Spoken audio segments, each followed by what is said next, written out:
છે ભજનામૃત આપણો આદર્શ શા માટે? આદર્શ શબ્દ છે તેના ઘણા બધા અર્થ થાય છે,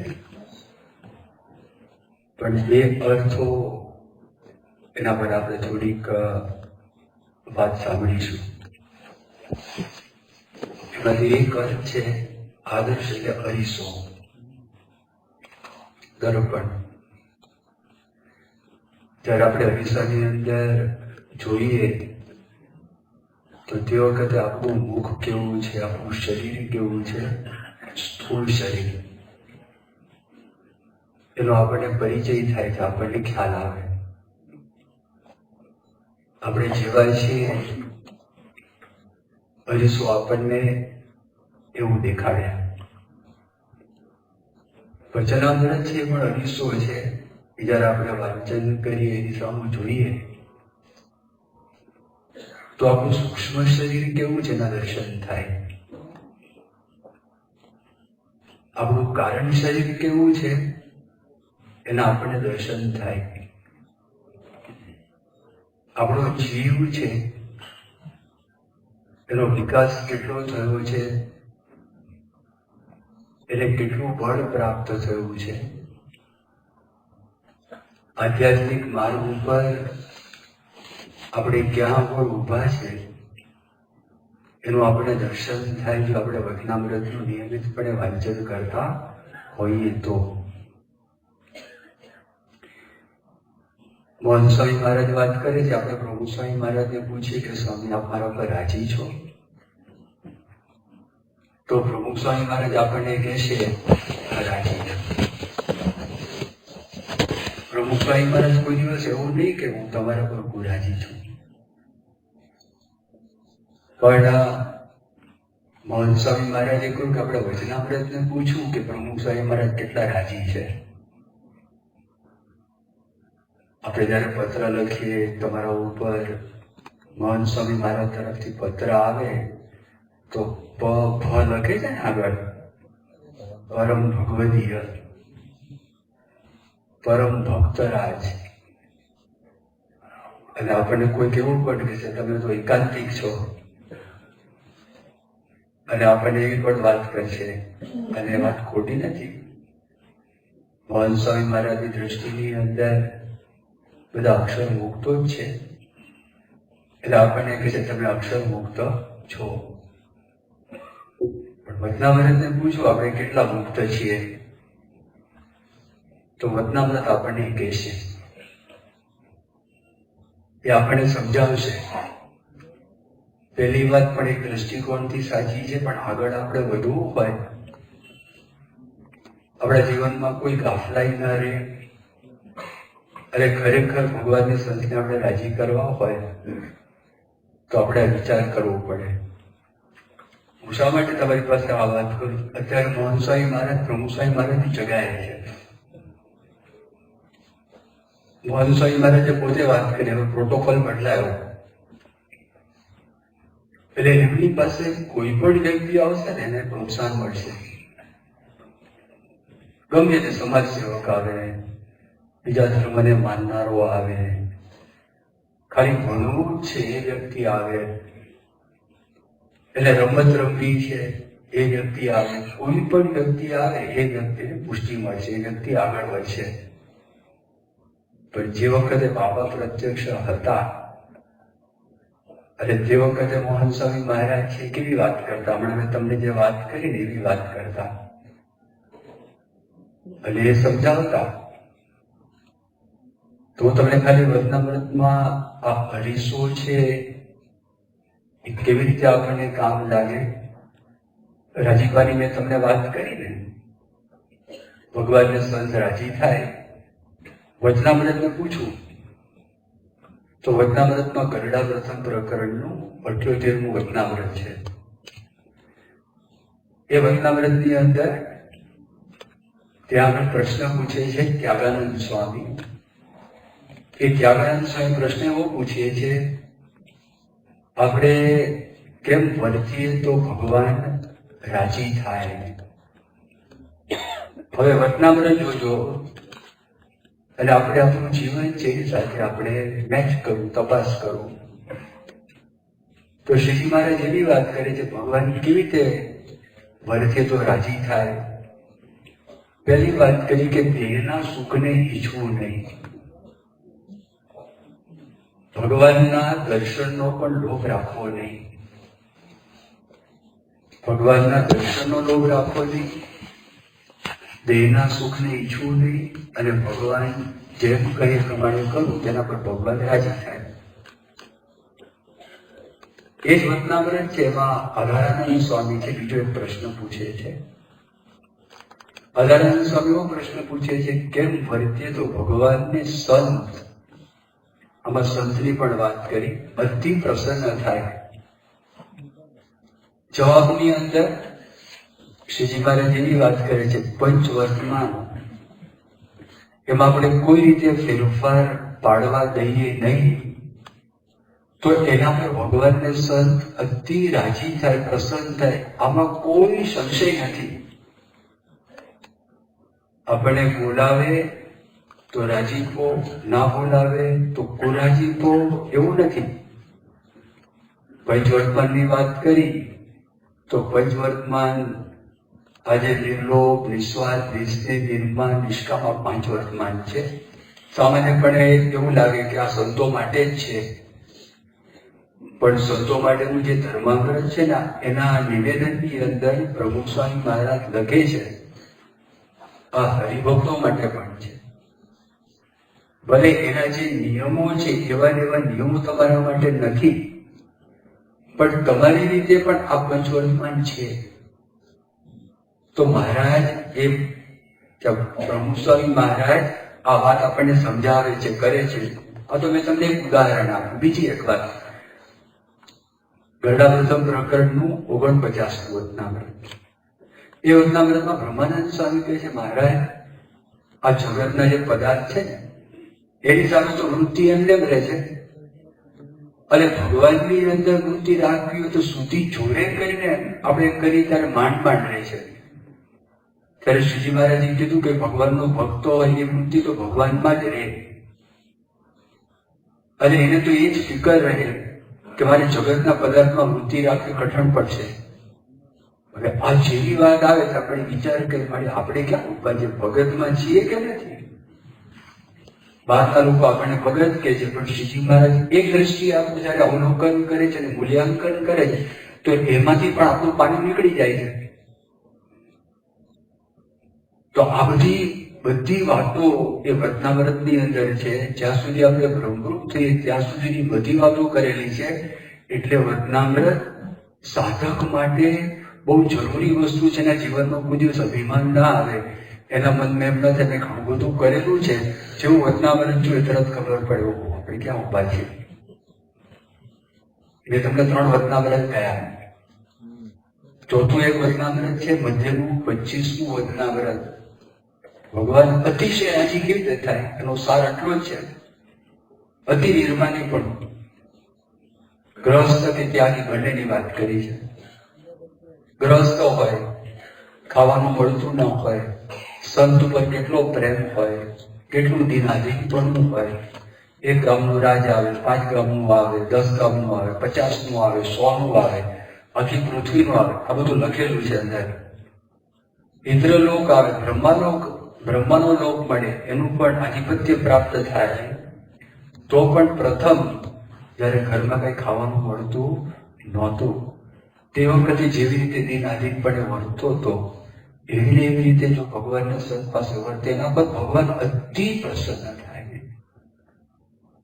હવે આપણે તપાસ કરવાનું, અરે ભગવાનની કૃપાથી, ભગવાનના બળથી આ બધું જ થાય, એટલે એમાં ચિંતા કરવાની જરૂર નથી. અમે તમને ટૂંકની અંદર એક અર્થ બતાવ્યો વચનામૃત શા માટે આપણો આદર્શ છે. આ જીવથી લઈને બ્રહ્મરૂપ સુધીની જે સાધના છે એની વાતો અંદર કરેલી છે. બીજી વાત, આદર્શનો અર્થ થાય છે લક્ષ્ય. એનો પ્રધાન અર્થ છે આપણા જીવનનું ધ્યેય. દરેક મનુષ્યનું ધ્યેય એક જ છે. એટલે એ શું કરે છે? દુઃખ ટાળવા માટે પ્રયત્ન કરે છે અને સુખ મેળવવા માટે પ્રયત્ન કરે છે. આટલું છે. આખા મનુષ્ય માત્રનું તમે જીવન જુઓ, એ જન્મ થાય, એ મૃત્યુ થાય, કરે છે શું? આમ બહારની દ્રષ્ટિએ તમે કહો કે ડોક્ટર થયો, એન્જિનિયર થયો, વકીલ થયો, કોલેજ કર્યો અને ધંધો કર્યો અને લગ્ન કર્યા, આ કર્યું તે કર્યું, એની બધી વેરાયટી છે. પણ તમે એને એનાલિસિસ કરો, પૃથક્કરણ કરો, આની અંદર સમાઈ જાય છે. દુઃખ ટાળવા માટે પ્રયત્ન કરે છે અને સુખ પ્રાપ્ત કરવા માટે પ્રયત્ન કરે. આ માણસનું જીવન છે, એનો સરવાળો છે. વચનામૃતની અંદર દુઃખના કારણો આપેલા છે. કાયમી દુઃખ ટાળવાના ઉપાયો બતાવેલા છે. અખંડ સુખ પ્રાપ્ત કરવાના ઉપાયો બતાવેલા છે. ખાલી વચનામૃતનો રેફરન્સ આપો, કારણ કે આપણી પાસે સમય નથી, સમય ઓછો છે. ગઢડા હાસ્ય પ્રકરણનું 38મું વચનામૃત છે. એ વચનામૃતમાં શ્રીજી મહારાજ દુઃખના 6 કારણ બતાવે છે. આખા વિશ્વની બધા શાસ્ત્રો તમે જુઓ, એમાં એક વાત છે કે કામ મુદ્દાની વાતો કરે, પણ શ્રીજી મહારાજે જેવી રીતે એનું નિરૂપણ કર્યું છે, એવું નિરૂપણ આપણા હાથમાં નથી આવતું. એક તમે જો દ્રવ્યાદિક પદાર્થનો લોભથી લઈ અને મહારાજ વાત કરે છે માણસના જીવનમાં દુઃખનું કારણ આ છે. આપણે જ્યારે દુઃખ આવે ને ત્યારે જીવનો સ્વભાવ એવો છે કે આપણે બીજાનો માન કાઢીએ કે આને લીધે આમ, આને લીધે આમ.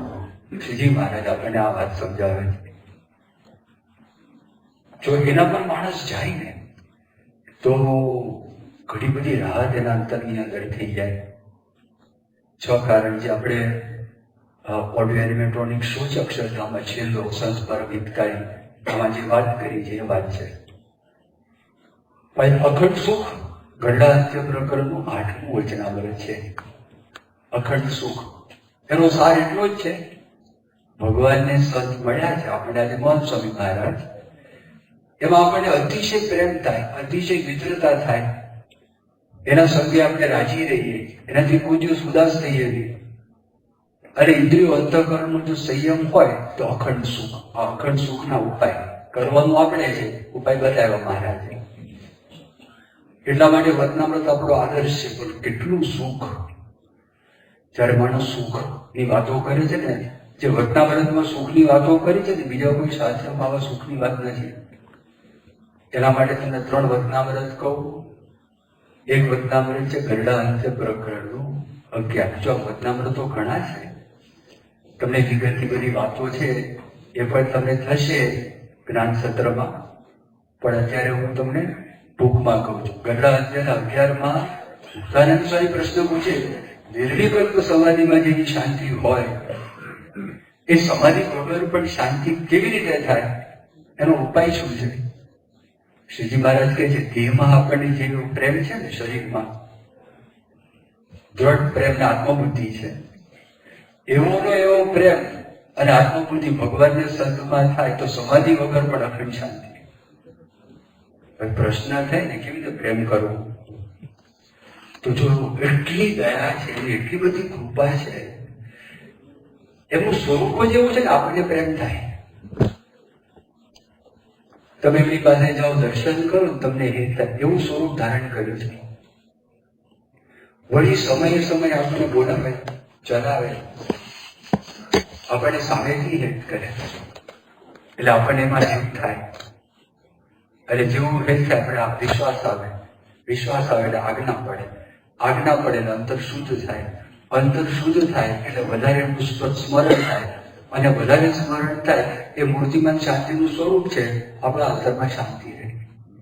તમે નોકરી કરો, ધંધો કરો, લગ્ન કર્યા હોય, છોકરા હોય, એ બધી ચિંતાઓની અંદર પણ જો આ પ્રેમ થઈ ગયો ને તો અખંડ શાંતિ. નિર્વિકલ્પ સમાધિ કરતા પણ વધારે સુખની વાત કરી છે. હા, વડતાલનું 16મું વચનામૃત. શ્રીજી મહારાજે કહ્યું કેટલું સુખ છે. બહુ તમને પેરાફ્રેઝ કરીને આપું, આંખ બંધ કરી અને ભગવાનનું આપણે ચિંતન સ્મરણ કરીએ તો શ્રીજી મહારાજ કહે છે નેત્ર વીંચીને અમે ભગવાનની મૂર્તિનું ચિંતન કરીએ, એમાં એવું સુખ છે, એમાં એટલું સુખ છે કે 14 લોકના રાજ્યની વિશે એવું સુખ નથી. 14 લોકનું બ્રહ્માંડ છે.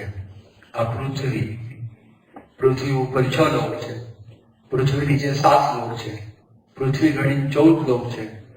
આ પૃથ્વીમાં તમે જેટલી કલ્પના કરી લો, અને આ તો મનસુખ મહારાજ વાત કરે આપણે આમાં જ ઊંચાઈ છીએ.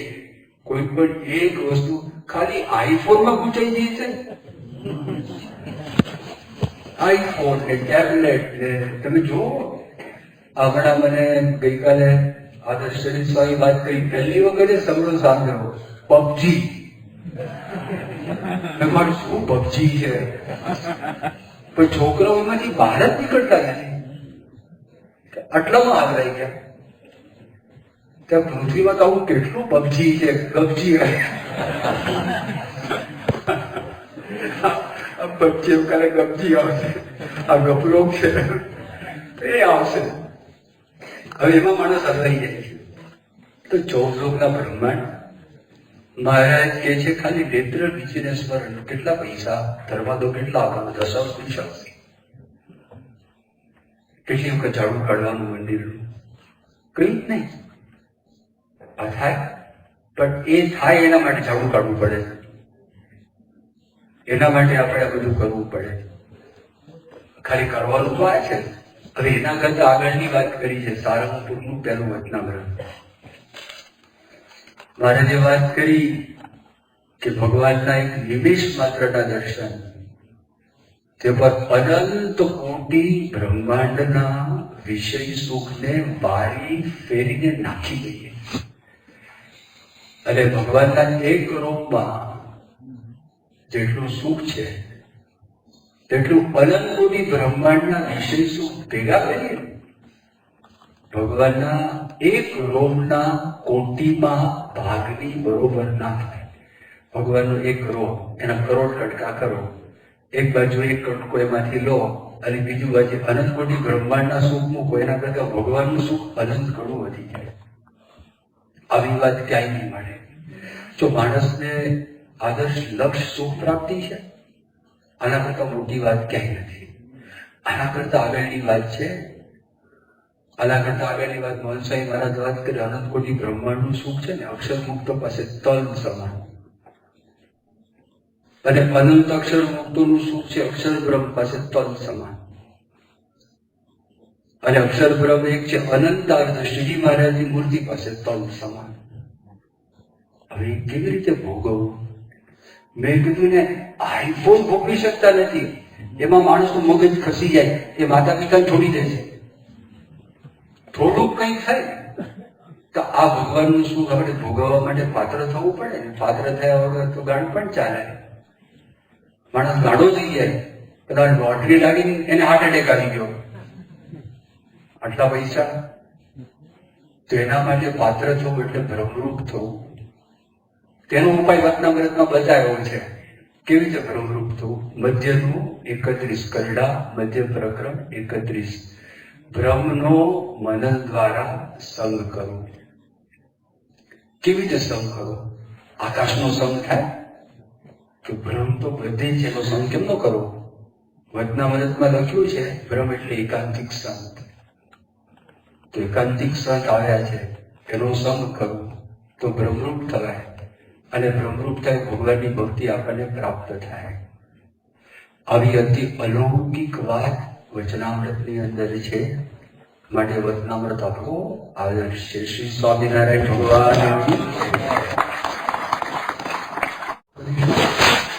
નિષ્ઠા સંબંધી માર્ગદર્શન પૂજાના સ્વરૂપ સંતોથી પ્રાપ્ત કર્યું.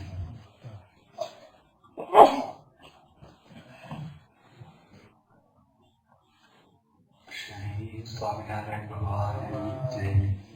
અક્ષર પુરુષોત્તમ મહારાજની જય. ગુણાતીતાનંદ સ્વામી મહારાજની જય. ભગતજી મહારાજની જય. શાસ્ત્રીજી મહારાજની જય. યોગીજી મહારાજની જય, પ્રમુખ સ્વામી મહારાજની જય, મહાન સ્વામી મહારાજની જય, પ્રમુખ સ્વામી મહારાજ શતાબ્દી મહોત્સવની જય, વચનામૃત શતાબ્દી મહોત્સવની જય.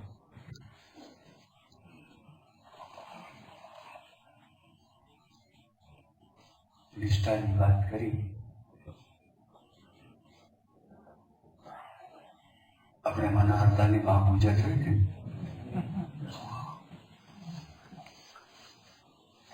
આપણને સર્વોપરી ભગવાન શ્રી મહારાજ અને એમના સર્વોપરી સંત ગુણાત્મા સ્વામી પ્રાપ્ત થયા છે. સુખ આપનારા પણ એ છે અને દુઃખ પણ આપનારા એ જ છે. આપણે કાળ કર્મ કે માયા કોઈ દુઃખ આપી શકે એમ નથી. ભગવાનને દુઃખ નથી આપવું. ગુણાતીત સંત કેવા છે? આતંકવાદીઓનું પણ ભલું ઈચ્છે, દુશ્મનોનું પણ ભલું ઈચ્છે. તો આપણા માટે પણ એટલે એવો કોઈ દિવસ દુઃખ આપવાનો સંકલ્પ ન થાય. નિષ્કુળાનંદ સ્વામીએ 64 માં લખ્યું છે કે એને દુઃખ દેવાનો દિલમાં ભૂલે ભૂંડો ભાવ નથી. ફરી વખત આ લીટી હું તમને સંભળાવું કે એને દુઃખ દેવાનો દિલમાં ભૂલે ભૂંડો ભાવ નથી. ભૂલની અંદર પણ એમના અંતરમાં એવો સંકલ્પ ન થાય કે મારા ભક્તને દુઃખ આપવું. અતિ દયાળુ રે સ્વભાવ છે સ્વામીનો, પર દુઃખ હારી રે વારીવો નામીનો. એ ભગવાનનું દુઃખ સહન કરી શકતા નથી. ભગવાનનું દુઃખ જોઈ શ્રીજી મહારાજે કીધું કે એક વીછીનું દુઃખ મારા ભક્તના પ્રારબ્ધની અંદર હોય તો મારા રૂવાડે રૂવાડે મને કરોડ કરોડ વીછીના ડંખની વેદના થાવ, પણ મારા જે ભક્ત છે અનવસ્ત્ર કરે દુઃખી ના થાવ. આવી વાત પણ કોઈ શાસ્ત્રની અંદર, કોઈ ધર્મની અંદર આપણને પ્રાપ્ત નહીં થાય. એવા છે ત્યારે મુક્તાનંદ સ્વામી શ્રીજી મહારાજની વાત કરી. કઈ વાત કરી? કે રામાનંદ સ્વામીનો સ્વભાવ રામચંદ્ર ભગવાન જેવો હતો. ભગવાન શ્રી રામના સ્વભાવની વાત કરી સ્વામિનારાયણ ભગવાને મધ્યના 28ના વચનામૃતમાં કે રઘુનાથ રામચંદ્ર ભગવાન એની વિશે શરણાગત વત્સલપણું તો ખરું. કોઈ શરણે આવ્યા પણ જો લગાડે વાતમાં આવ્યા હોય તેનો ત્યાગ કરી જાય. તો મુક્તાનંદ સ્વામી વાત કરી કે રામાનંદ સ્વામીનો પણ પ્રકૃતિ સ્વભાવ આવો હતો. શ્રીજી મહારાજ કે અમારી પ્રકૃતિ એવી નથી. અમારે તો ભગવાનના ભક્તો પર અતિશય દયા છે અને અતિશય ભાન છે. ऐसे प्रभु को छोड़कर फिर कौन से हित कीजिए. આવા ભગવાન આપણને ક્યારે મળવાના? આવા સંત આપણને ક્યારે મળવાના? જે કોઈ ગણતરી લગાડતા નથી કે મારા માટે 5 માળા કરી, મારા માટે 50 માળા કરી, મારા માટે 500 માળા કરી, મારા માટે નથી કરી. એવી કોઈ ગણતરી આ ભગવાનને ગુણાતીત સંત પાસે નથી. અને એવા સર્વોપરી ભગવાનને સર્વોપરી આપણને સંત મળ્યા હોય અને પછી આપણે બીજા પાસે હાથ લાંબો કરીએ તો ભગવાનને સંત છે ને કેવું લાગે કે આ લોકો કઈ મહિમા સમજ્યા લાગતા નથી. તો શ્રીજી મહારાજ આપણને વચનામૃતની અંદર સમજાવે છે કે નિષ્ઠા સંબંધની વાત. એક તો પ્રથમ 72મું વચનામૃત મનહરલાલે વાંચ્યું પણ લગાડ્યું બીજા વગર. સ્વામીની વાતો વાંચી તે નથુ પટેલની વાત કરી કે નથુ ભટ્ટ અને બિચારી લગાડી પાછી પોતે કરતા હતા. એક આવી કે નથુ ભટ્ટ મોટા જેવો હશે અને હું કેવો છું કે નથુ ભટ્ટ લોટા જેવું છું પણ તો તારી વાત કરે છે. તો એને ખબર પડી નહીં. તો 2 વચનામૃત છે. એક તો વચનામૃત છે ગરડા અંત્ય પ્રકરણનું 16મું વચનામૃત છે. એમાં શ્રીજી મહારાજ પતિવ્રતાની ભક્તિની વાત કરે. જયારે પતિવ્રતાની ભક્તિની વાત આવી, પતિવ્રતા સ્ત્રી હોય ને તો બધા ગ્રસ્ત છો, તમારામાંથી ઘણા બધા લગ્ન કરેલા છે. પતિવ્રતા સ્ત્રી હોય એ રીતે પુરુષ છે, એના જીવનમાં પણ એક પત્ની વ્રત હોય. જયારે પતિ પત્નીને આવો સંબંધ હોય ને પછી બીજા પર પુરુષ અથવા પર સ્ત્રી સાથે, સ્ત્રી અથવા પુરુષ છે તો એને સંબંધ થાય તો એ પતિને કેવું વસ્તુ લાગે અને પત્નીને પણ કેવું વસ્તુ લાગે. તો શ્રીજી મહારાજ આપણને સમજાય એવું આ લૌકિક દ્રષ્ટાંત આપણને આપે છે કે આપણને શ્રીજી મહારાજ મળ્યા, આપણને પ્રમુખ સ્વામી મહારાજ, મહંત સ્વામી મહારાજ મળ્યા તો એમના માટે આપણને પતિવ્રતાની ભક્તિ હોવી જોઈએ. અને એમાં તેની વાત કરી કે જેને ભગવાનની સાથે પતિવ્રતાની ભક્તિ હોય એને તો મોટા મોટા મુક્ત સાધુ એની સાથે પણ હેત ના થાય. એનો અર્થ શું થયો?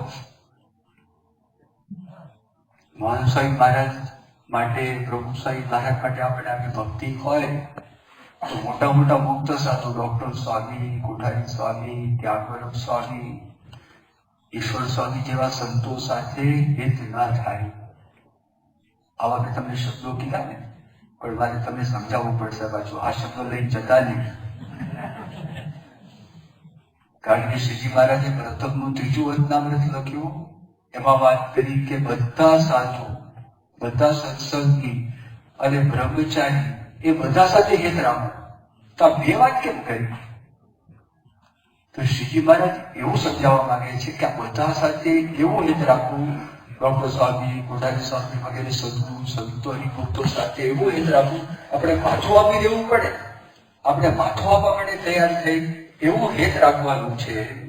પણ શ્રીજી મહારાજના સંબંધી જાણીને, મહંત સ્વામી મહારાજના બધા સગાવાલા છે, આ બધા મહંત સ્વામી મહારાજના સગાવાલા છે એમ જાણીને આપણે હેત કરીએ તો પતિવ્રતાની ભક્તિનો ભંગ થાય નહીં. ગ્રસ્ત તરીકે તમારા ઘરમાં તમારા મિત્રો આવે તો તમારા પત્ની છે ને રસોઈ બનાવે, એના કપડાં પણ ધોવે, એના વાસણ પણ ઉટકે, પણ તમારા સંબંધવાળા છે, મિત્ર છે, એ એટલા માટે કરે છે, સ્વતંત્રપણે નહીં. તો જો આ પતિવ્રતાપણામાં આપણને સમજાવે છે કે આપણને શ્રીજી મહારાજ માટે અને ગુણાતીત પરંપરા માટે કેવી નિષ્ઠા હોવી જોઈએ. આ એક વાત. બીજું વચનામૃત છે ગરડા અંત્ય પ્રકરણનું 38મું વચનામૃત. એ 38ના વચનામૃતમાં શ્રીજી મહારાજ બહુ અદભુત વાત કરે છે. શ્રીજી મહારાજે વાત કરી કે એવા જે સર્વોપરી ભગવાન તે જ દયાએ કરીને જીવોના કલ્યાણ માટે કરવાને અર્થે આ પૃથ્વી ઉપર મનુષ્ય રૂપે પ્રગટ થયા થતા સર્વજનના નયન ગોચર વર્તે છે. આ બધા શબ્દો મહારાજના શબ્દો છે. અત્યારે હું તમને આ વાત કરું છું. એવા જે સર્વોપરી ભગવાન તે દયાએ કરીને આ પૃથ્વી ઉપર પ્રગટ થયા થતા જીવોના કલ્યાણ માટે સર્વજનના નયન ગોચર વર્તે. અને એવા જે એ પ્રત્યક્ષ પુરુષોત્તમ ભગવાન તેના સ્વરૂપમાં અને અક્ષરધામમાં રહેલી ભગવાનના સ્વરૂપમાં કોઈ ફેર નથી, કોઈ ભેદ નથી. આ બંને એક જ છે. અને એવા જે આ પ્રત્યક્ષ પુરુષોત્તમ ભગવાન જે અક્ષરાધિક સર્વના નિયંતા છે, ઈશ્વરના પણ ઈશ્વર છે, સર્વ કારણના પણ કારણ છે, સર્વોપરી વર્તે છે અને સર્વ અવતારના અવતારી છે. અને તમારે સર્વને એકાંતિક ભાવે કરીને ઉપાસના કરવા યોગ્ય છે. અને આ જ ભગવાનના પૂર્વે ઘણા અવતાર થઈ ગયા, એ પણ નમસ્કાર કરવા યોગ્ય છે અને પૂજવા યોગ્ય છે. ભેદ બતાવ્યો મહારાજે. આ શબ્દો બહુ ધ્યાનથી વાંચો. કરી જઈને વચનામૃતની અંદર ગરડા અંત્ય પ્રકરણનું 38 એવા જે આ પ્રત્યક્ષ પુરુષોત્તમ ભગવાન શ્રીજી મહારાજ પોતાની વાત કરે, અક્ષર વગેરે બધાના નિયંતા છે. એ ઈશ્વરના પણ ઈશ્વર છે, સર્વ કારણના કારણ છે અને સર્વોપરી વર્તે છે અને સર્વ અવતારના અવતારી છે. અને તમારી સર્વેને એકાંતિક ભાવે કરીને ઉપાસના કરવા યોગ્ય છે. બીજા બધા અવતારો પધરાવ્યા, નમસ્કાર કરવા યોગ્ય છે, પૂજા કરવા યોગ્ય છે. અને ત્યારે આપણે આ પૂજા કરી છે, નમસ્કાર કરી, કયા ભાવથી કરીએ છીએ? શ્રીજી મહારાજ અને આ ગુણાતીત સંત એ સર્વવ્યાપક છે, એ એમની અંદર બિરાજમાન છે. અને આપણે જયારે કપાળમાં ચાંદલો કરીએ છીએ એ શ્રીજી મહારાજનું સ્મરણ કરી અંતર્યામી પડી જે ભગવાન રહ્યા છે એનું આપણે પૂજન કરીએ છીએ. શ્રીજી મહારાજથી અલગ રાખીને આપણે કરતા નથી. મહારાજે આજ્ઞા કરી આપણે આદર આપવાનો છે એટલે આપણે આદર આપીએ. આપણે માણસને આદર આપીએ છીએ, દેવતાઓને આદર કેમ? આપણે માણસને આદર આપીએ છીએ, અવતારોને આદર કેમ નહીં? આદર છે, પણ યાદ રાખજો આપણા સુખ દુઃખ જે મહારાજે વડતાલના પાટના વચનામૃતમાં લખ્યું કે આશરાનું રૂપ શું છે, કે પોતાના ઈષ્ટદેવ છે, સુખ જોયું હતું એની પાસે જ માગે, ના આપો જો કઈ બીજા પાસે હાથ લાંબો ના કરે. અને પોતાના જીવનમાં જે કઈ દુઃખ આવે, જે દુઃખના ટાળનારા ભગવાન સિવાય કોઈ નથી એવું પોતે દ્રઢપણે માને. આ બે વચનામૃત શ્રીજી મહારાજે સમજાવ્યા છે. મેં તમને અંતરનું 16મું કીધું અને અંતરનું 38, એ શાંતિથી ફરી વખત વાંચો, એના પર મનન ચિંતન કરજો. હવે જો અમે તમે પતિવ્રતાની વાત કરી ને, તો પરમહંસોના જીવનમાં હતું કે નહોતું? મુક્તાનંદ સ્વામી એ પોતે કે છાંડી કે શ્રી કૃષ્ણ દેવ और चीजों करू से ભગવાનને છોડી અને બીજાની હું જો સેવા કરું, કાઢી ડાળો કર મેરો, તીખી તલવાર છે. તલવારથી મારા કાંડા તમે કાપી નાખજો જો હું બીજાની સેવા કરું તો મુક્તાનંદ સ્વામી કોઈની સેવા નથી કરી. મુક્તાનંદ સ્વામી શબ્દો કેવા લખે છે? કૃષ્ણ બિના અન્ય જેરી, ઈષ્ટ જાની નમો તેરી, ફોર ડાળો શીર મેરો, મુસલ પ્રહાર છે. જબરજસ્ત શબ્દો લખ્યા, 4 પદ લખ્યા મુક્તાનંદ સ્વામી. અને મુક્તાનંદ સ્વામી જેવું કે શ્રીજી મહારાજને કૃષ્ણ જેવા માનતા હતા. પછી જયારે ખબર પડી, ઓહો આ તો સર્વ અવતારના અવતારી છે, કોટી કૃષ્ણ જોડે હાથ, કોટી વિષ્ણુ નમે હાથ. જયારે મુક્તાનંદ સ્વામી બોલ્યા માહી બોલે પુરુષોત્તમ વર પાયો, પણ જયારે એવા પણ માનતા હતા, કારણ કે એમના માટે કૃષ્ણ તે વખતે સર્વોપરી હતા. તો કે શ્રીજી મહારાજને કૃષ્ણ વિના અન્યથી, શ્રીજી મહારાજને મારા ઈષ્ટદેવ, એમના વિના બીજા કોઈને હું જો ઈષ્ટદેવ માનીને નમન કરું, મારું માથું ફોડી નાખજો. અને એવા વિચાર કે હું કોઈની સેવા કરું, મારા કાંડા કાપી નાખજો, મારી છાતી ચીરી નાખજો. એ 4 પદ વાંચો. આપણા બધા પરમહંસે આવું લખ્યું છે.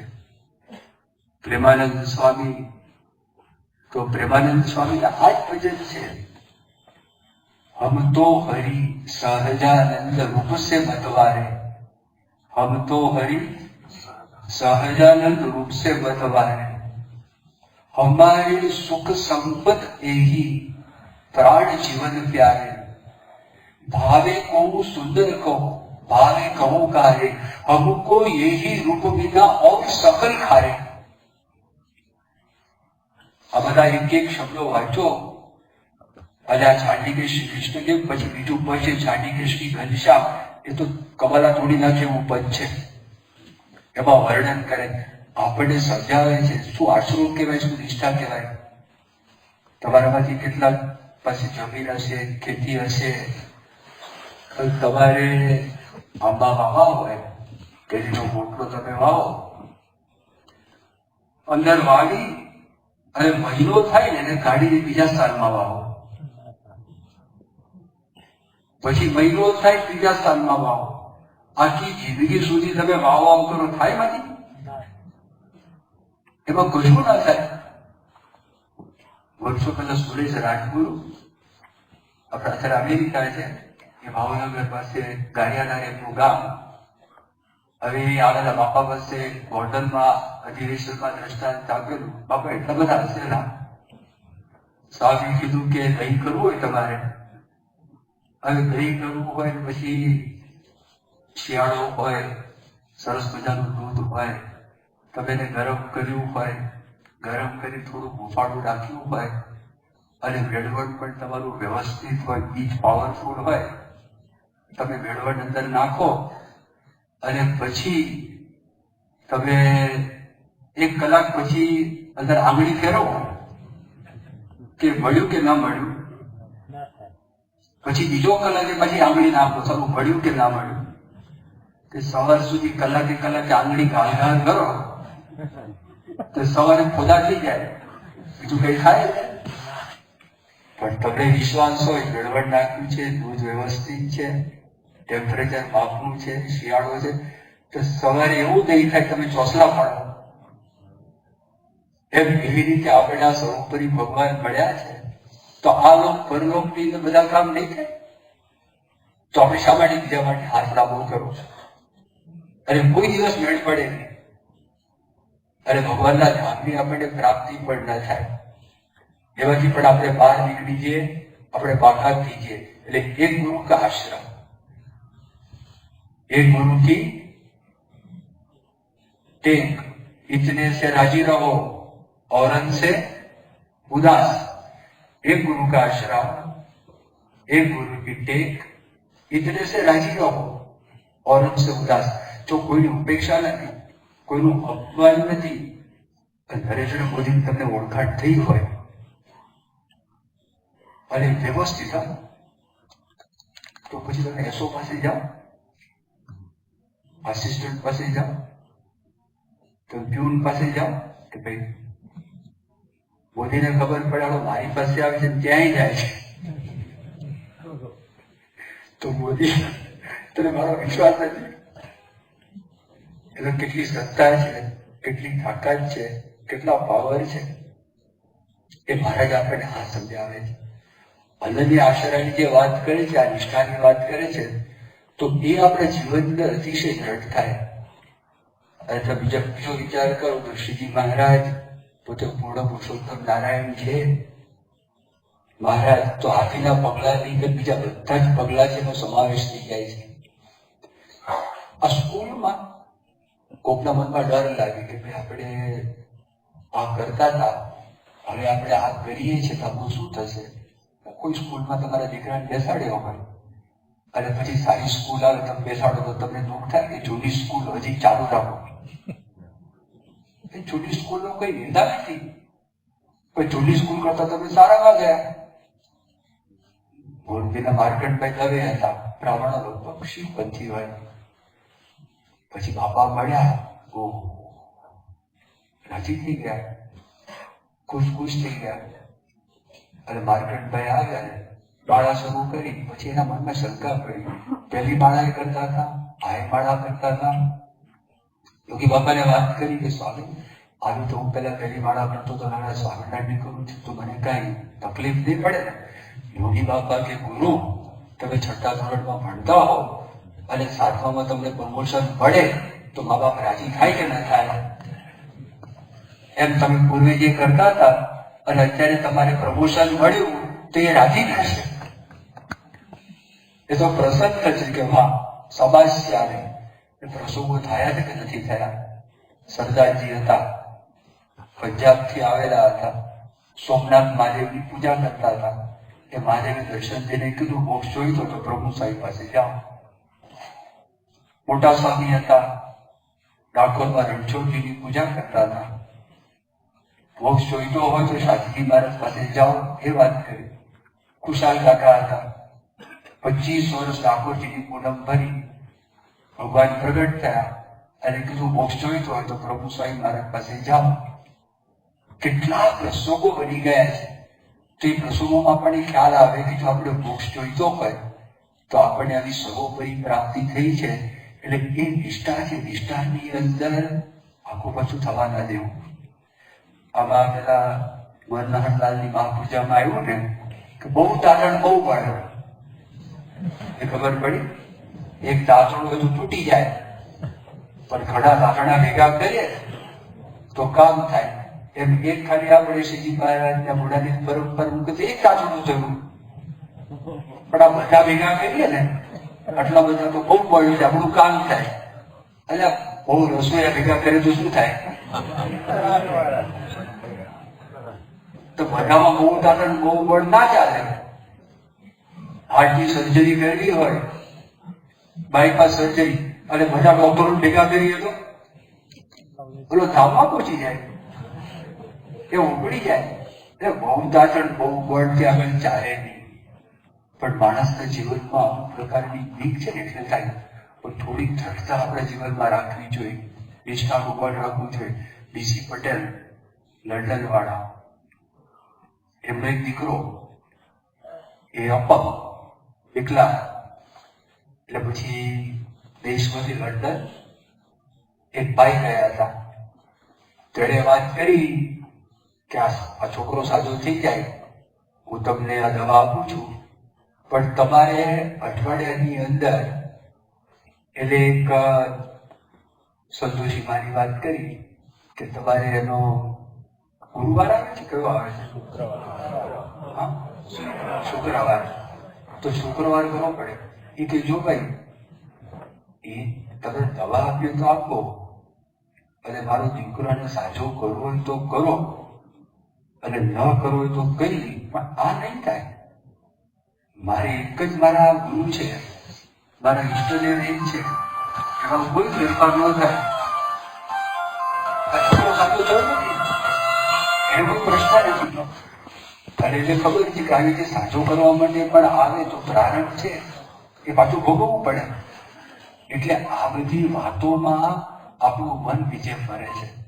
પણ એ ખાસ ધ્યાન રાખવું કે ગમે તે થાય સુધી મારા વખતથી આ નિષ્ઠાની અંદર બધા હરિભોગ તો એને સુખ આવે દુઃખ આવે, પણ એમાં કોઈ દિવસ ફરક કર્યો નથી. તો ભગવાન એના પર અતિશય રાજી થાય અને જતી દે એને ધામની પ્રાપ્તિ થાય. શ્રી સ્વામિનારાયણ ભગવાન.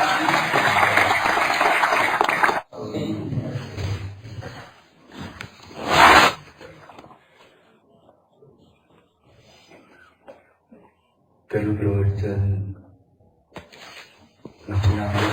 આપણો આદર્શ શા માટે છે એના ઉપર થોડીક વાતો તમે બધા સાંભળી. હવે આપણો આદર્શ છે તો આપણને આદર્શનું અનુસંધાન કેવી રીતે રહે,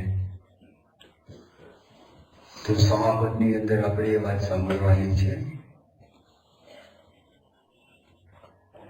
કોઈ પણ વસ્તુનું અનુસંધાન આપણે ક્યારે રહે? જો આપણને એનો મહિમા સમજાય તો. મહિમાની કેટલીક વાતો સ્ક્રીન ઉપર તમે જોઈ કે જેમાં ગુણાત્તાનંદ સ્વામી અને યોગીજી મહારાજ, પ્રભુ સ્વામી મહારાજ, મોહન સ્વામી મહારાજે વચનામૃતના મહિમાની વાતો કરી. પણ ઘણી બધી વાતો જયારે આપણે સાંભળીએ ત્યારે અમુક વાતો આપણે ભૂલી જવાય. એટલે ફરી વખત કેટલીક મહિમાની વાતો નું આપણે સ્મરણ કરીએ કે જેને કરીને વચનામૃત આપણો આદર્શ છે તો આપણને અનુસંધાન રહે. યોગીજી મહારાજ એમણે વચનામૃત માટે એવી વાત કરી કે આ પરમ અમૃત વાણી છે. પેલા તો સામાન્ય વાણી નથી, આ ભગવાનની વાણી છે. પણ વાણી સાથે એક વિશેષણ ઉમેર્યું, અમૃત વાણી. મૃત એટલે મરેલો, અમૃત જેનાથી આપણે અમર થઈ જવાય, અવિનાશી થઈ જવાય, એને અમૃત કહેવાય. એટલે હજી બીજું પણ એક વિશેષણ ઉમેર્યું, પરમ અમૃત વાણી. પછી યોગીજી મહારાજ ત્યાંથી અટકતા નથી. યોગીજી મહારાજ આગળ વાત કરે છે, આ અક્ષરધામની વાણી છે. પરંતુ દરેક માણસ છે, ગાડી બનાવવાની કંપની પોતાની ગાડીને પરમ જ માને. પણ જયારે તમે અક્ષરધામની વાણી કરો તો જે વાસ્તવિક પરમધામ છે અને એના જે અધિપતિ છે, એના જે માલિક છે, એ પોતે જયારે આ વાત કરે છે તો એના કરતા કોઈ પર તત્વ નથી. એટલે પરમ અમૃત વાણી છે અને અક્ષરધામની વાણી છે. પછી યોગીજી મહારાજ આગળ વાત કરે છે, સ્વામી એવી વાત કરે છે કે વચનામૃત છે જયારે વાંચે ત્યારે આનંદ આવે, પણ જયારે વાંચે એટલે એ પણ સમજાવે છે, સવારે વાંચે, બપોરે વાંચે, એમ ગમે ત્યારે વાંચે તો આનંદ આવે. બીજા પુસ્તક એક વખત વાંચીને બાજુમાં મૂકી દઈએ. વચનામૃત છે એ વારંવાર વાંચ્યા જ કરીએ. આ યોગી બાબાના શબ્દો. દરેક વચનામૃતની આગળ યોગીજી મહારાજના આશીર્વાદ છપાયા છે. તો એ આશીર્વાદની અંદર પણ યોગીજી મહારાજ વાત કરે છે કે વચનામૃત છે એ અમૃત વાણી છે, પરમ અમૃત વાણી છે. પણ બીજી એક વાત એમાં લખી કે વચનામૃતનું છે પાન કરશે તેને શ્રીજી મહારાજ પોતાની પાસે બેસાડશે. અને આ સામાન્ય માણસ કોઈ કહેતો નથી, યોગીજી મહારાજ કહે છે. અને આ વચન સિદ્ધ વ્યક્તિઓ છે એ એમને બોલી ગયા હોય તો પણ શ્રીજી મહારાજને કરવું પડે. આપણે જો વચનામૃતનો પાઠ કરીએ, પાન કરીએ તો ભગવાન સ્વામિનારાયણ આપણને એમની પાસે બેસાડશે. પછી જો વધારે શ્રદ્ધા હોય તો આગળ વાત કરે છે કે 108 વખત જો વચનામૃતનો પાઠ કરે તો શ્રીજી મહારાજ એમને સાક્ષાત દર્શન દેશે. હવે કેટલાક શ્રદ્ધાવાળા વ્યક્તિઓએ 108 વખત વચનામૃતનો પાઠ કરી લીધો છે, એવા ઘણા છે. પરદેશની અંદર અહીંયા પ્રશાંતભાઈ પરમાર કરીને આર્કિટેક્ટ છે, અમદાવાદની અંદર રહે છે, આપણા સત્સંગી છે. લગભગ 75 મંદિરની ડિઝાઇન એમણે કરેલી છે. એમના મોટા ભાઈ એ રહે છે કેનેડાની અંદર ટોરોન્ટોમાં. એનો નાનો દીકરો જેનું નામ યજ્ઞ. આ વખતે અમે ગયા હતા અને ટોરોન્ટોની અંદર એમના ઘરે પધરામણી કરી હતી. ત્યારે એમણે વાત કરી કે સ્વામી આ યજ્ઞને 108 વખત અમે વચનામૃત સંભળાવ્યું છે. 108 વખત. અને 108 વખત ગુણાતીતાનંદ સ્વામીની વાતો છે એનો પાઠ કરાયો છે. એને તો કઈ ખબર પડે નહીં, 5 વર્ષનો છોકરાને શું ખબર પડે. પણ આપણી વચનામૃત એ જે ઓડિયો છે તો એ સંભળાવી 108 વખત. સ્વામીની વાત 108 વખત. પ્રમુખ સ્વામી મહારાજે ભક્ત ચિંતામણી પર જે વિસ્તૃત નિરૂપણ કર્યું છે, જેમાં 164 પ્રકરણ છે, એ 11 વખત એ બાળકને સંભળાવ્યું છે. આપણે જો વિચાર કરો કેટલા બધા સંસ્કાર એના જીવનની અંદર નાખેલા છે. તો યોગી બાપા વાત કરે છે ભગવાન શ્રીજી મહારાજ સાક્ષાત દર્શન દેશે એટલે શું? પ્રતીતિ આવે, પ્રત્યક્ષની. પ્રમુખ સ્વામી મહારાજ આપણને મળ્યા હતા, અત્યારે મહંત સ્વામી મહારાજ છે, તે સાક્ષાત એમના દ્વારા આપણને શ્રીજી મહારાજ પ્રાપ્ત થયા એવો પાક્કો નિશ્ચય થઈ જાય ને એમાં કોઈ દિવસ ફેરફાર ના થાય. આમ પ્રકાશ દેખાય એવું બધું નહીં, પણ પ્રતીતિ આપણને આવે કે આપણને સાક્ષાત ભગવાનની પ્રાપ્તિ થઈ છે એવું થાય. આ યોગી બાબાએ કહ્યું. પ્રમુખ સ્વામી મહારાજ વચનામૃત માટે શું વાત કરી કે વચનામૃત વિના બીજા સ્થાનની અંદર માલ બનાય છે બીજા ગ્રંથમાં, એ મોહ છે. અને વચનામૃત દરરોજ વાંચવું, એમાંથી જ બળ મળશે, એમાંથી જ પુષ્ટિ થશે. અને મનન ચિંતન પૂર્વક જો આપણે વચનામૃતનો પાઠ કરીશું તો કોઈ પણ પ્રકારનો પ્રશ્ન છે એ નહીં રહે. આ બાપાના વાક્યો છે. વચનામૃત વિના બીજે માલ મનાય મોહ એટલે ખોટું. અહીંયા છીપડું પડ્યું હોય, આપણને એમાં ચાંદી દેખાય, તેમાંથી કઈ ચાંદી આપણને મળવાની નથી. તાંબુ હોય તો આપણને સોનું દેખાય, તો સોનાના ભાવ એટલે તાંબુ છે વેચાવાનું નથી. એમ મોહ છે, આપણને સાચું લાગે છે, સારું લાગે છે, પણ વચનામૃત વિના માલ બનાય છે મોહ છે. ગુણાત્માનંદ સ્વામી પણ બોલ્યા છે ને, તો સ્વામી મહારાજે પણ વાત કરી. સંત સ્વામી હતા સારંગપુરની અંદર. 1993 સાલમાં ધામમાં ગયા.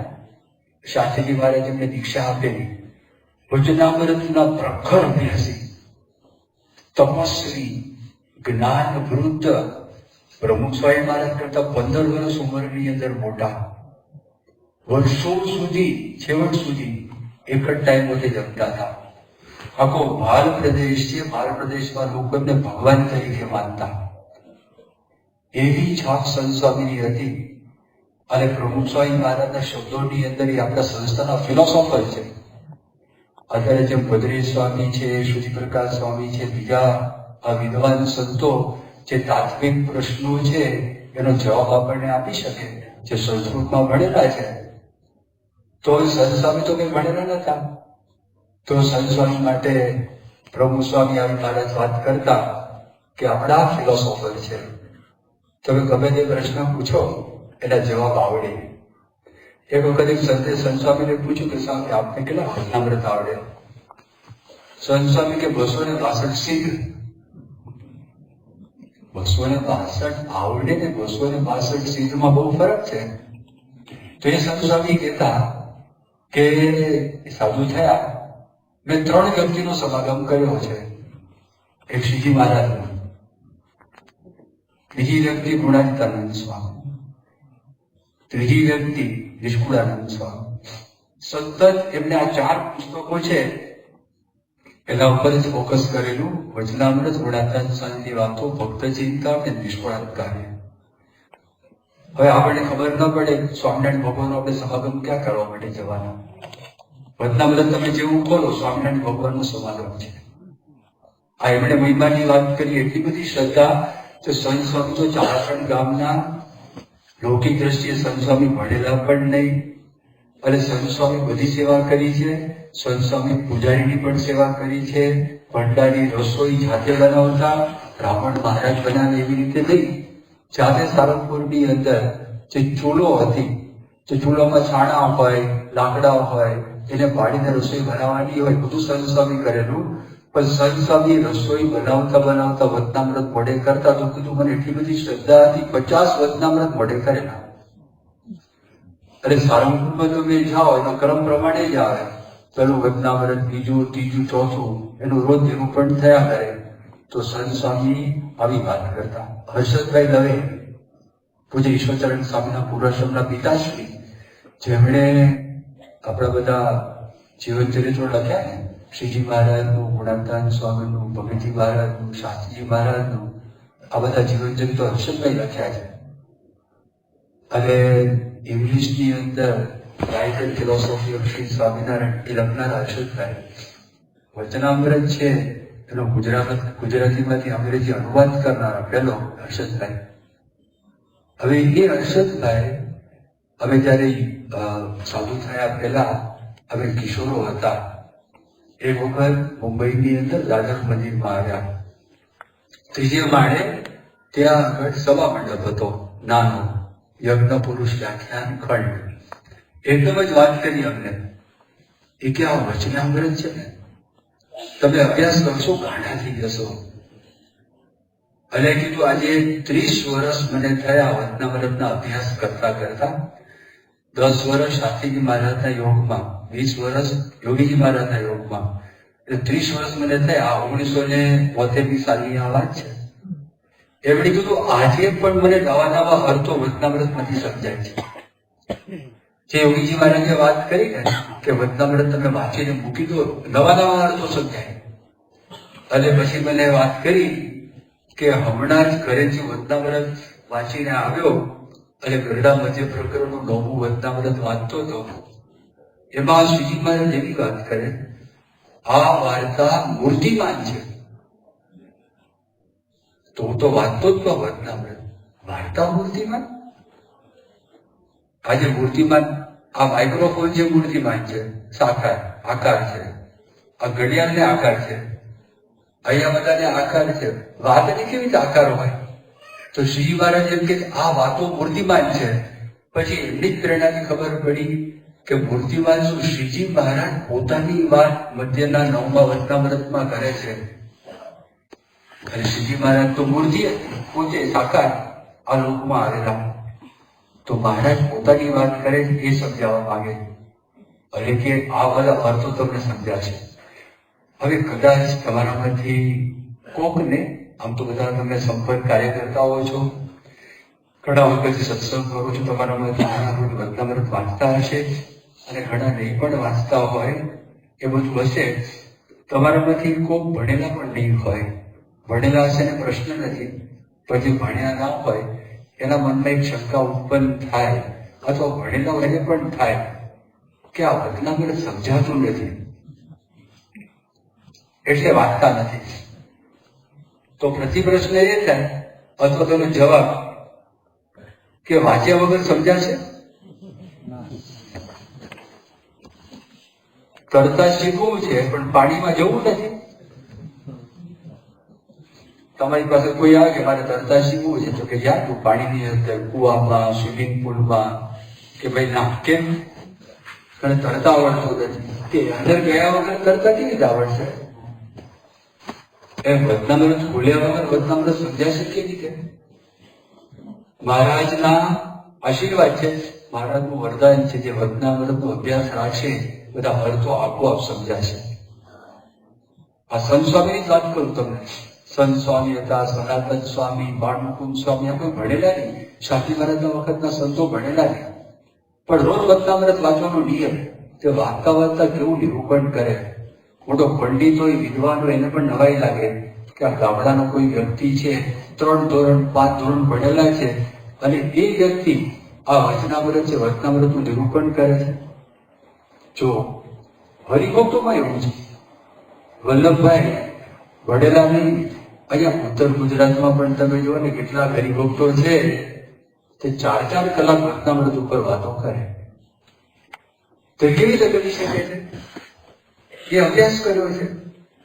તો જો તમે અભ્યાસ કરશો તો વચનામૃતના અર્થ સમજાશે. એટલે એ શંકાનું નિવારણ. આ બીજો મુદ્દો.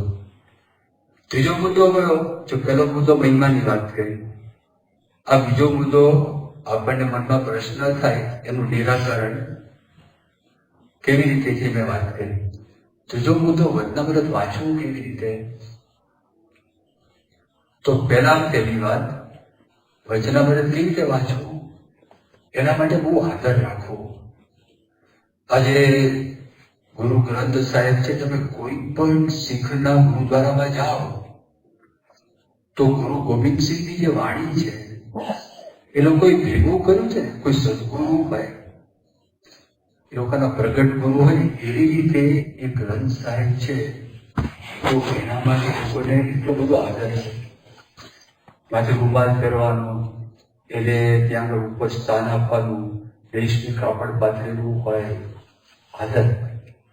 વચનામૃતનું પુસ્તક કોઈ દિવસ જમીન ઉપર ના મૂકવું. એ ખાસ ધ્યાન રાખજો. વચનામૃતનું આપણને જ્ઞાન પ્રાપ્ત કરવું છે, અને એના મૂળમાં તો સત્પુરુષ જ છે, પણ જમીન ઉપર ના મૂકવું. વચનામૃતનો ટેકો રાખીને કઈ લખવું નહીં. લખવા માટે ને પેડ હોય ને એવી રીતે લખે, કારણ કે બધું કડક પૂઠું હોય એટલે કઈ લખવાનું હોય નહીં, અને એકદમ તમારી પાસે આવે તો વચનામૃત આપે, સ્વામીની વાતો આપે. હું તો ત્યાં સુધી વાત કરું, તમારા ઘરની અંદર પણ તમારે ટેવ પાડવી છે. સ્કૂલમાં અભ્યાસ કરતા એ પુસ્તકો પણ જમીન ઉપર ના રખાય. તમે ચાલતા હોય, કચરો પડ્યો હોય, ટેબલ ઉપર મૂકવાનું હોય, ખુરશી ઉપર મૂકવાનું હોય, એનું વ્યવસ્થિતપણે સ્થાન હોય. તમે જો આજે મહંત સ્વામી મહારાજ છે, તો મહંત સ્વામી મહારાજ એ પુરુષોત્તમ બોલ્યા રીતે તેને કેવી રીતે કરે છે. એનું જે પુસ્તક, એનું કવર તમે જો મખમલનું આખું કવર છે, તો એક તો આ વાત, આ પહેલી વાત આદર, એના રિસ્પેક્ટ. બીજી વાત કેવી રીતે વચનામૃત કેવી રીતે આપણે વાંચવું, ખાલી થઈને વાંચવું. તમારામાંથી ઘણા રોજ વચનામૃત વાંચતા હશે ને. પ્રથમ 54 તો આ વાત, મધ્ય 54 તો આ વાત, સારંગપુર 7 તો આ વાત, પ્રથમ 8 તો આ, પ્રથમ 16 તો આ, બધું ખબર હોય તો આપણને લાગે ખબર જ છે. ના, દરેક વખતે ખાલી થઈને બેસવું. પછી ભગવાન પાસે પ્રાર્થના કરવી. અને કઈ ભગવાન પાસે પ્રાર્થના કરવી કે હે ભગવાન, મારા જીવને સમાસ થાય તો એવી રીતે આ વચનામૃતમાંથી તમે મને અર્થ સમજાવજો. શા માટે જરૂરી છે? વચનામૃતમાં તો ઘોડિયા ઘરની પણ વાત છે. અને વચનામૃતમાં જે પ્રવૃત્ત થયો હોય, એકાંતિક થયો હોય એની પણ વાત છે. હવે આપણને ખબર નથી આપણે ક્યાં આગળ છે, એટલે આપણે બીજું ગ્રહણ કરી નાખીએ તો મૂંઝવણ ઉત્પન્ન થાય. એ આપણને ખ્યાલ ના આવે કે કેવી રીતે છે, શું છે, આપણને ખબર ના પડે. એટલે ખાલી થઈને બેસવું, ભગવાનને પ્રાર્થના કરીને બેસવું, મારા જીવને સમાસ થાય એવા બધા અર્થો મને આમાંથી સમજાવજો. વચનામૃતમાંથી ગ્રહણ શું કરવું? તો સાધનાની અંદર બધું ગ્રહણ કરાય આ પ્રાર્થના કર્યા પછી, પણ ગ્રહણ શું કરવું એનો વિવેક મહારાજ ધોયાના 5ના વચનામૃતમાં આપણને વિવેક શીખવાડે. અને એવું લખ્યું કે શાસ્ત્રમાંથી તો ભગવાનને સંતનો મહિમા ગ્રહણ કરવો. વચનામૃત તમે વાંચતા હોય ને, હાથમાં પેન્સિલ રાખવી અને એ પેન્સિલથી માર્ક કરવું. જ્યાં ભગવાનના મહિમાની વાત આવે, સંતના મહિમાની વાત આવે, અક્ષરના મહિમાની વાત આવે, પુરુષોત્તમના મહિમાની વાત આવે. અક્ષર પુરુષોત્તમ ભગવાનને સંત એક જ છે, તો એ જુદું પહેલા કનેક્શન કરવું, તો એ ગ્રહણ કરવું. બીજું ધર્મ જ્ઞાન વૈરાગ સંબંધી બધું ગ્રહણ કરવાનું છે. પણ આ એક ખાસ બીજી એક વાત લખી છે ગ્રહણ કરવાની, એ મહારાજ ધોયાના 8ના વચનામૃતમાં લખે છે. મહારાજે કીધું કે આ શ્રીમદ ભાગવત અને બધા ગ્રંથો છે, તો એમાં જે કઈ વાતો આવે બધી વાતો ગ્રહણ કરવા યોગ્ય છે કે ત્યારબાદ? તો જવાબ મહારાજ કહે છે કે આપણા અમને મળતી આવતી એટલે ગ્રહણ કરવી અને બીજાનો ત્યાગ કરવો. તો એવી રીતે ત્યાગભાગ કરવાનો છે. એમ વચનામૃતની અંદર જ્યારે આ અમારું સિદ્ધાંત છે, આ અમારું રહસ્ય છે, આ અમારી રુચિ છે, આ અમારો અભિપ્રાય છે, આ બધી જે વાતો આવે તો એ વાતોનું પ્રમાણ બીજી બધી વાતો કરતા વધારે પ્રમાણ છે. કારણ કે વચનામૃતમાં તો એવી પણ વાત કરી કે રાધાએ શ્રી કૃષ્ણ ભગવાનનું ધ્યાન કર્યું. પ્રથમ ઉપાસનું વચનામૃત. તો સંત સ્વામી પાસે જૂના મુનિના સત્સંગી આવેલા અને કીધું કે આમાં લખ્યું છે રાધાએ શ્રી કૃષ્ણ ભગવાનનું ધ્યાન કરું, અને કેટલો આગ્રહની વાત કરી છે, તો તમે લોકો કેમ કરતા નથી? સંત સ્વામી કે તમારા પ્રશ્નનો જવાબ આપું એ પેલા મધ્યનું 58નું વચનામૃત તમે વાંચો, સંપ્રદાયની પુષ્ટિનું. એ જેવું વચનામૃત વાંચ્યું ત્યારે ખબર પડ્યો હવે એ લિંક કરવું પડે ને, તો બધી પ્રકારની વાતો હોય અને બધાને સમાસ થાય એવી વાતો હોય.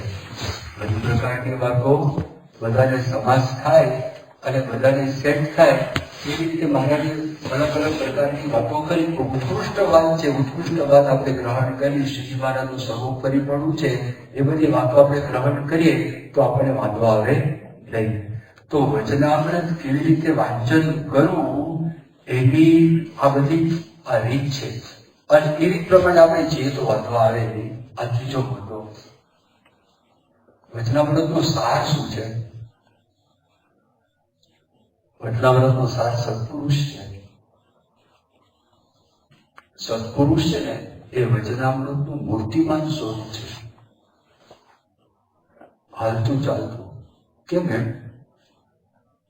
શ્રીજી મહારાજની આ વાણી છે. સત્પુરુષ કોણ છે? ભગવાનની મૂર્તિ છે. એ તો જે વચનામૃતમાં તો કમ્પાઇલ કર્યું છે, સંપાદન કર્યું છે, પણ એ હાલે, એ ચાલે, એ બોલે, એ ઉઠે, એ બધું કલ્યાણકારી છે. એટલે આ આપણે વિસ્મરણ થવું ના જોઈએ. એ તો 262 વચનામૃત મોઢે થયા હોય ને તો પણ મુદ્દો આપણા હાથમાં ના આવે. દીનાનાથ ભટ્ટ હતા, 18,000 શ્લોક મોઢે કરેલા. મહારાજે પૂછ્યું કે ભટ્ટજી, તમારા મોક્ષનો શ્લોક કયો? મહારાજ એ હારું ખબર નથી. કે આ કર્યું શું? આ કર્યું શું તમે? 18,000 શ્લોક મોઢે કર્યા. કોના માટે કર્યા? પૈસા કમાવા માટે? કથા ને કીર્તન કહેતા ફરે છે, કર્મતણી જે કહાણી રે, શ્રોતાને વક્તા બેઉ સમજ્યા વિના પેટને અર્થે પુરાણી રે, તેના માટે છે? મહારાજ ખબર પડતી નથી. મહારાજ જાઓ ત્રીજા સ્કંદમાં છે. મહારાજ સ્કંદમાં તો કેટલા બધા અધ્યાયો છે. મહારાજ કે જાઓ 25મો અધ્યાય છે. 25મો અધ્યાય માણસ શ્લોકો કેટલા બધા છે. શ્રીજી મહારાજ કે 20મો શ્લોક પ્રસંગ મજરમ ભાષમાત્મના, આ જો એ હાથમાં ના આવે.